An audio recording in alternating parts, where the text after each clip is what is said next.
काली बहुत बहुत स्वागत है आपका हमारे चैनल पर। तो दोस्तों, आज मैं अपने चैनल के माध्यम से जिस विषय पर आप लोगों के साथ चर्चा करने जा रहा हूँ, बड़ा ही रोचक विषय है। हमारा विषय है पत्नी वामांगी क्यों कहलाती है। बड़ा ही अद्भुत विषय है और इस वीडियो पर अंत तक जरूर बने रहना। शास्त्रों में पत्नी को वामांगी कहा गया है, जिसका अर्थ होता है बाएं अंग का अधिकारी। इसलिए पुरुष के शरीर का बायां हिस्सा स्त्री का माना जाता है। इसका कारण यह है कि भगवान शिव के बाएं अंग से स्त्री की उत्पत्ति हुई है, जिसका प्रतीक है शिव का अर्धनारीश्वर शरीर। यही कारण है हस्तरेखा विज्ञान की कुछ पुस्तकों में पुरुष के दाएं हाथ की और स्त्री के बाएं हाथ की स्थिति देखकर हस्तरेखा बताया जाता है। शास्त्रों में भी कहा गया है कि स्त्री पुरुष की वामांगी होती है, इसलिए सोते समय और सभा में सिंदूर दान, द्विरागमन, आशीर्वाद ग्रहण करते समय और भोजन के समय स्त्री पति के बाईं ओर रहना चाहिए। इससे शुभ फल की प्राप्ति होती है। वामांगी होने के बावजूद भी कुछ कामों में स्त्री को दाईं ओर रहने की बात शास्त्र कहता है। शास्त्रों में बताया गया है कि कन्यादान, विवाह, यज्ञ कर्म, जात कर्म, नामकरण और अन्नप्राशन के समय पत्नी को पति की दाईं ओर बैठना चाहिए। पत्नी के पति के दाईं ओर बैठने संबंधी इस मान्यता के पीछे तर्क यही है कि जो कर्म सांसारिक होते हैं उसमें पत्नी पति के दाईं ओर बैठती है, क्योंकि यह कर्म स्त्री प्रधान कर्म माने जाते हैं। यज्ञ, कन्यादान, विवाह, यह सभी काम पारलौकिक माने जाते हैं और इन्हें पुरुष प्रधान माना गया है। इसलिए इन कर्मों में पत्नी के दाईं ओर बैठने के नियम हैं। सनातन धर्म में भी पत्नी को पति की वामांगी कहा गया है, यानी कि पति के शरीर का बायां हिस्सा। इसके अलावा पत्नी को पति की अर्धांगिनी भी कहा जाता है, जिसका अर्थ है पत्नी पति के शरीर का आधा अंग होती है। दोनों शब्दों का सार एक ही है, जिसके अनुसार पत्नी के बिना पति अधूरा है।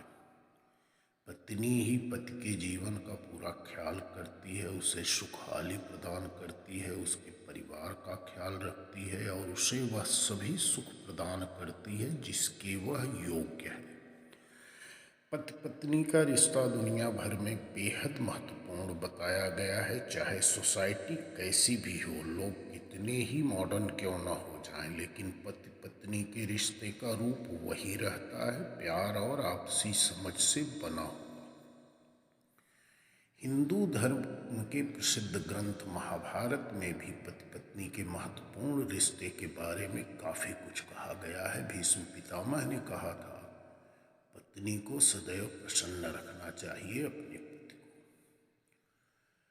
क्योंकि पत्नी से वंश चलता है, वह घर की लक्ष्मी है और यदि लक्ष्मी प्रसन्न होगी तभी घर में खुशियां आएंगी। इसके अलावा भी अनेक धार्मिक ग्रंथों में पत्नी के गुणों के बारे में विस्तार पूर्वक वर्णन किया गया है। आज हम आपको करुण पुराण, जिसे लोक प्रचलित भाषा में गृहस्थों के कल्याण के हेतु कहा गया है, उसमें उल्लिखित पत्नी के कुछ गुणों की संक्षिप्त व्याख्या करेंगे। गरुड़ पुराण में पत्नी के जिन गुणों के बारे में बताया गया है, उसके अनुसार जिस व्यक्ति की पत्नी में यह गुण हो उसे खुद को भाग्यशाली समझना चाहिए। कहते हैं कि पत्नी के सुख के मामले में देवराज इंद्र अति भाग्यशाली थे, इसलिए गरुड़ पुराण के तथ्य यही कहते हैं। यानी कि जो पत्नी गृह कार्य में दक्ष है, जो प्रियवादिनी है, जिसके पति ही प्राण है और जो पति परायणा है, वास्तव में वही पत्नी है। गृह कार्य में दक्ष से तात्पर्य है कि वह पत्नी जो घर के काज काम को संभालने में निपुण हो, घर के सदस्यों का आदर सम्मान करती हो, बड़े से छोटे लेकर सभी का ख्याल करती हो। जो पत्नी घर के सभी कार्य जैसे भोजन बनाना, साफ सफाई करना, घर को सजाना, कपड़े बर्तन आदि साफ करना यह कार्य करती है वह एक बूढ़ी पत्नी कहलाती है। इसके अलावा बच्चों की जिम्मेदारी ठीक से निभाना, घर आए अतिथियों का मान सम्मान करना, कम संसाधनों में भी गृहस्थी को अच्छे से चलाने वाली पत्नी उच्च पत्नी कहलाती है और गुणी पत्नी कहलाती है। ऐसी पत्नी हमेशा अपने पति के लिए प्रिय होती है। प्रियवादिनी से तात्पर्य है मीठा बोलने वाली पत्नी। आज के ज़माने में जहाँ स्वतंत्र स्वभाव और तेज तर्रार बोलने वाली पत्नियाँ भी हैं जो नहीं जानती कि किस समय किससे कैसे बात करनी चाहिए, इसलिए गरुड़ पुराण में दिए गए निर्देशों के अनुसार अपने पति से सदैव संयमित भाषा में बात करने वाली, धीरे धीरे व प्रेम पूर्वक बोलने वाली पत्नी ही गुणी पत्नी होती है।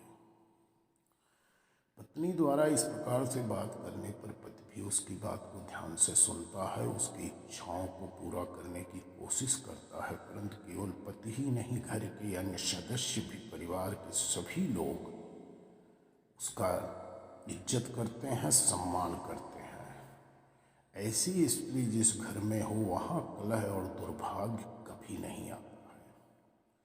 पति परायणा यानी कि पति की हर बात मानने वाली पत्नी भी गरुड़ पुराण के अनुसार एक गुणी पत्नी होती है। जो पत्नी अपने पति को ही सब कुछ मानती है, उसे देवता के समान मानती हो तथा कभी भी अपने पति के बारे में बुरा न सोचती हो, वह गुणी है।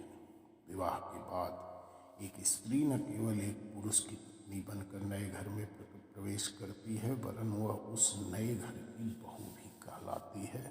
उस घर के लोगों और संस्कारों से उसका एक गहरा रिश्ता बन जाता है। इसलिए शादी के बाद नए लोगों से जुड़े रीति रिवाज को स्वीकारना ही स्त्री की जिम्मेदारी है। इसके अलावा एक पत्नी को एक विशेष प्रकार के धर्म का भी पालन करना होता है।